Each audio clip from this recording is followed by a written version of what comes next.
This is the Malcolm X Library. This place has been a staple in the Southeast community for over 28 years now here in San Diego. This building brings so much life and opportunity into those who enter, yet very few know much about the origins of this space. Like, have you ever wondered how this library got its name? Well, back in 1991, former city councilman Wes Pratt pursued a grant to have the newest and largest public library built to replace the former Valencia Park branch. At the time, this region had one of the largest populations of Black residents in the city of San Diego. Pratt's goal was finally brought to fruition on January 6, in 1996.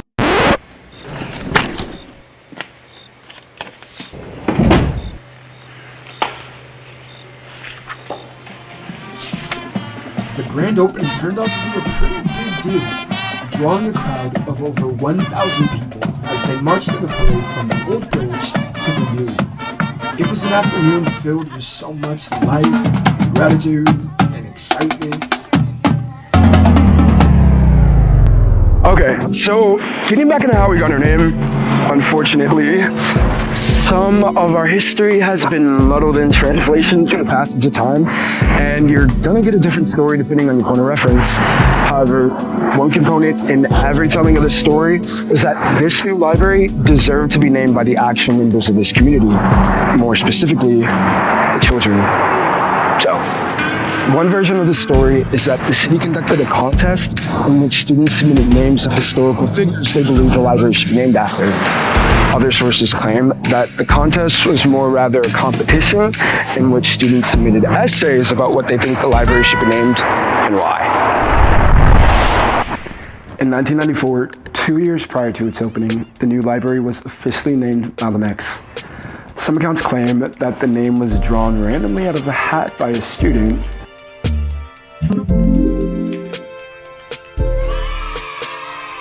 While other sources claim that the name was awarded to the winner of the essay competition, Stanley Applewhite, a 9th grader at Gomper Secondary School. In his essay, Stanley wrote, "I think the new library should be named something that inspired people to learn. It should be named the Malcolm X Memorial because he was a great leader, well-learned, and disciplined."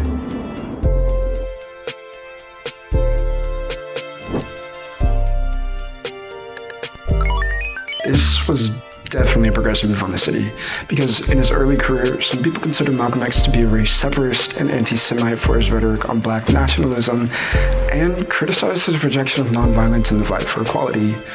However, later on in his career, Malcolm openly renounced hatred and instead promoted unity amongst all, regardless of ethnicity or religion. Malcolm X's wife, Dr. Betty Shabazz, actually gave a speech at the grand opening of this library. And she stated, "It is very important that you understand that this is a great day. It could have been a prison they built in your neighborhood. To get upset over somebody's color, that's juvenile. If God made man, and God made a woman, and made them in his or her image, we have to educate our children to deal with the cross-section of people. We can no longer just sit in our ivory towers and say, I'm not going to deal with someone who is of a different religion, a different color, a different education standard, because God is the God of all of us." You do know this is a library, right?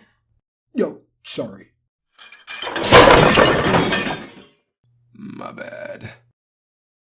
This really symbolizes the importance of knowledge and education. Accessibility to information grants us a greater perspective to the world around us and allows us to redefine the narrative of our life's mission.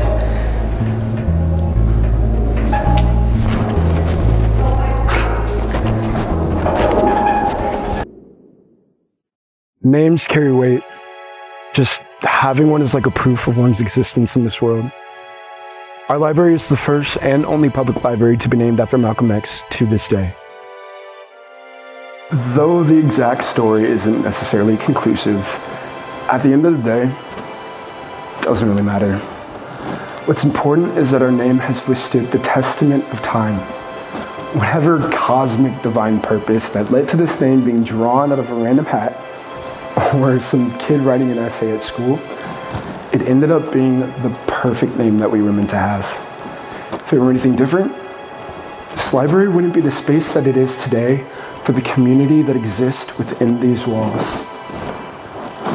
It's almost like Malcolm somehow chose us.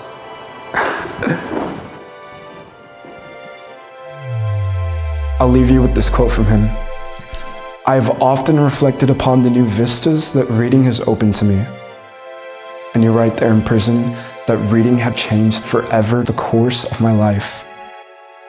As I see it today, the ability to read awoke inside me some long, dormant craving to be mentally alive.